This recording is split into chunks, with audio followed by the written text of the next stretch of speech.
Okay, Masterminds members. This June, we are concentrating on and focusing on childlike bliss. And the idea of childlike bliss is that when we become free-spirited, open in the heart and in the mind and in this part of the body, and if we focus on this part of the body, right, from the shoulders to the gut area, that's where our heart is, and that's where our spirit is. And that's where we get out of our heads. That's where we get out of our monkey minds. And that's where we learn to step away from the adulthood and the challenges and the divorces and the alimony and the relationship battles and all of the things that call upon us that say frustration, responsibility, and that creates fear. So how do we unblock the fear? We remember what it's like to be children. And as children, we find such an open heart and an open space. So in this video, I have 5 hacks that I've written down, and they're habits of leaders who rediscover passion. And from this open space, from this focus on this area, you can really learn that there's so much more to who we are on a daily basis than our responsibility or our ego tells us who we think we ought to be. So I hope that you enjoy this session, and not only enjoy it, you take it with you throughout the entire month of June. The first hack is to unclutter spaces. Mess. If your kitchen is messy, if your bedroom is messy, if your office is messy, if your computer screen is messy. I mean, I'm a culprit of that. I tend to clean everything up once a month, but I put things, I know exactly where they are. It doesn't bother me. But what does bother me is that when my papers are out of place. So if you're working in or living in or sleeping in your bedroom and it's kind of messy, this type of mess, this type of cluttered space is something that hinders you, right? It's like a big drag. What are the things that make you feel cluttered? And let them go, right? Those big drags can be like carrying this anchor in the sand in your sneakers. It's like so hard to do. Another thing is all of the open loops in our lives. How can we close some of those loops? How can we find the space of forgiveness, not only for other people, but for ourselves, right? Those loops that have that one piece open and that irks and that irks and that irks, and all of that irk goes into our soul and into our spirit. And that's where we have that big drag that comes in.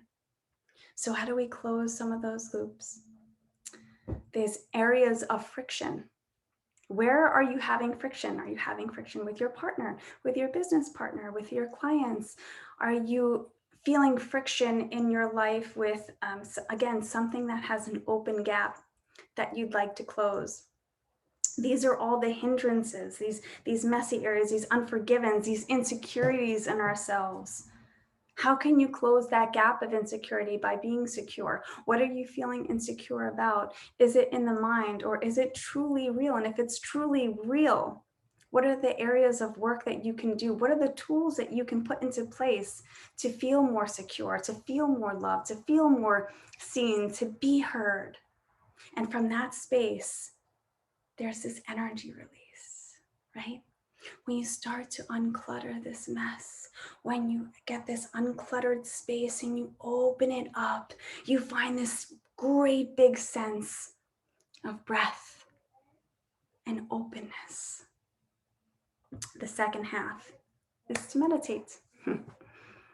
Meditation is a part of our leadership mastermind. In fact, we do it twice, one in the portal and one live.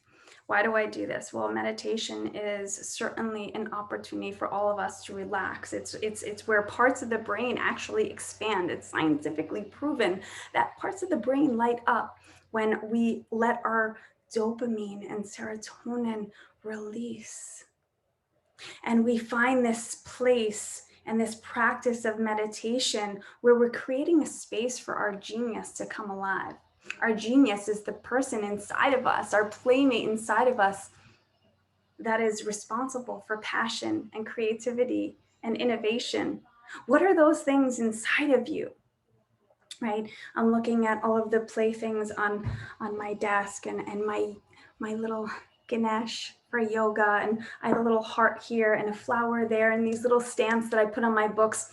I keep this whole space around me as meditative, so that not only do I meditate in the space of finding calm and silence and stillness, but I also keep my space around me in a meditative zone, so that I know that when I'm working, I'm focused. My brain, it's science is called it like the alpha brain state, right? The alpha brain state is when our brain reached that higher level of attainment of that higher self, rather than the lower self, which is the ego that tells you you're not good enough. Put the measuring stick out, keep comparing yourself, you didn't get enough done. So this meditation space is not only in this like home space, it's keeping the space around you, in your office, in your home, in your desk drawers, in your bed, making your bed. I have a rocking chair here. I can sit and meditate in that. So meditation brings your brain to this alpha state where your creative genius gets to come out and play. And like, you know, that song when we were little, oh, little playmate, come out and play with me, and bring your jolly three. Climb up my apple tree, slide down my rainbow into my cellar door, and we'll be jolly friends forevermore. 1, 2, 3, 4. I can't believe that just came out. I had no idea that was going to come out, but I went with it. I hope you enjoyed it. There's a cat knocking at my door. The third thing is physical fitness. It is exercise. It's being fit. And many of us in our second half of life, we're not looking to be like, you know, the athlete. But I will tell you from doing my yoga every single day, it releases all of the things that do not serve me on the inside. And the best part about yoga is that I'm getting a cardiovascular exercise. I'm getting my brain stimulated. I'm getting my breath in tune with my spirit, and everything is flowing. Everything gets to flow. My muscles get to expand and become longer. And I bring this agile and this meditative sense of self, but I'm also boosting my focus and boosting my metabolism. And I'm not aiming to be athlete of the year.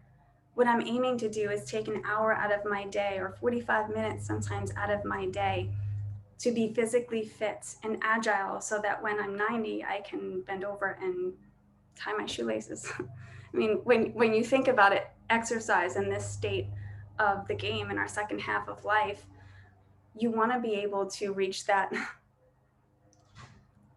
bottle of wine on the top shelf, or anything that we really enjoy on the top shelf, or bending down and releasing. So number 1 is uncluttering spaces. Number 2 is meditation. Number 3 is physical fitness. Number 4 is learning something new. How to get that passion inside of us. Learn something new. Learning something new, it could just be as taking up a new book, taking a course, taking jujitsu, finding something that you really like, or tapping into something as like philosophy, or learning how to make Ayurvedic moisturizer, or something healthy for the body. Whatever it is that's on your to-do list in terms of creativity, learning something new helps you to process as an adult. Many times as an adult, again, we go into that responsibility mode of, I have to do this, and this is on my to-do list. But where is that creative playtime? Do we make time for that?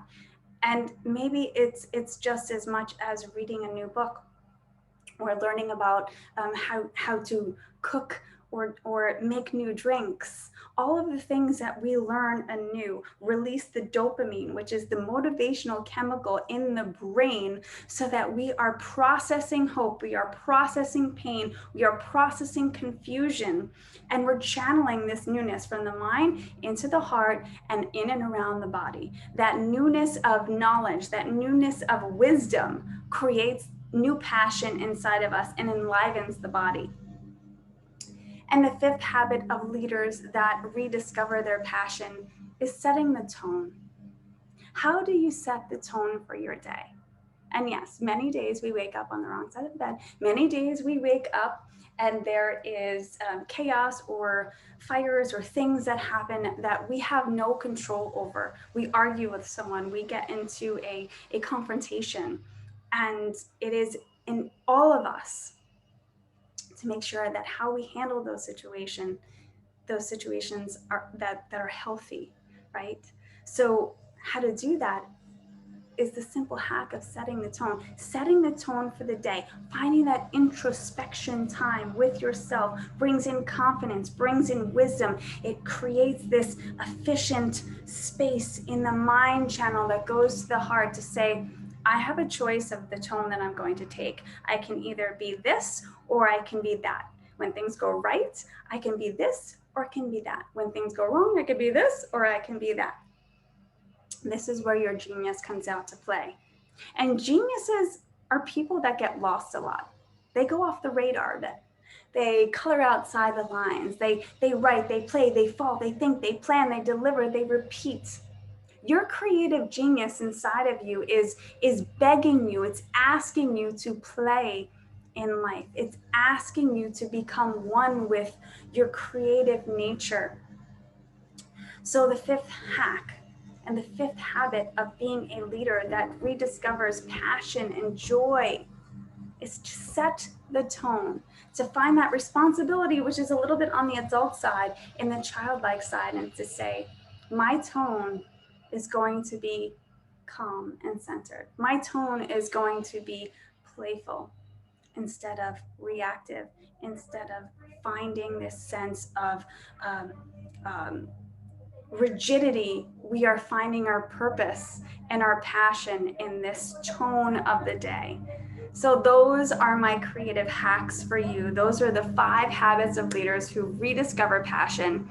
I am so honored to share this time and space with you. And within those 5 areas, again, uncluttered spaces, meditation, physical exercise, doing something new, learning something new, and setting the tone. Where are you winning and where do you want to succeed in any of these areas where you may have a little bit of room for growth?